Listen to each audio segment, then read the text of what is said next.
guys, welcome to this video over alliteration. Alliteration comes from the Latin word litera, which literally just means letters of the alphabet. Now, usually people give you the Latin meaning of a word because it's useful in defining whatever they're talking about. Well, letters of the alphabet doesn't really help us define what we mean when we talk about alliteration in the English language, as much as one might think.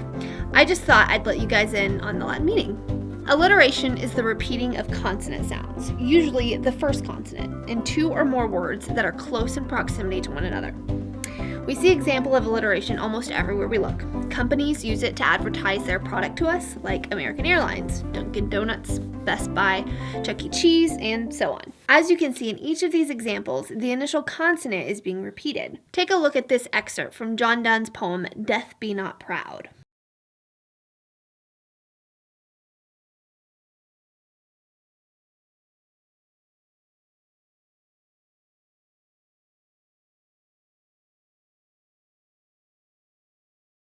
In this poem, we see multiple examples of alliteration.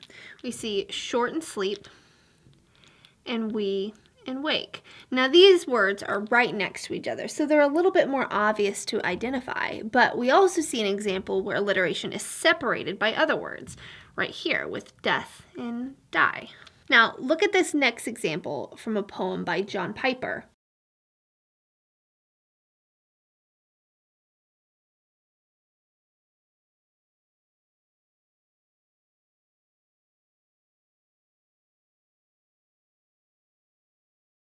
In this example, he repeats the consonant multiple times throughout this line of a poem.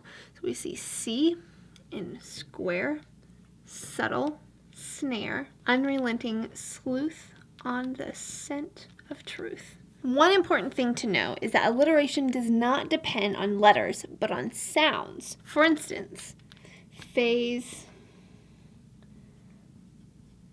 of pain would not be alliteration because even though both words start with P, they make different sounds. However, here's an example of alliteration with two different letters that form the same consonant. Phase of fame. They have the same consonant sound. I hope that this video has been helpful for you. For further help, be sure to check out more of our videos by subscribing to our channel below. See you guys next time.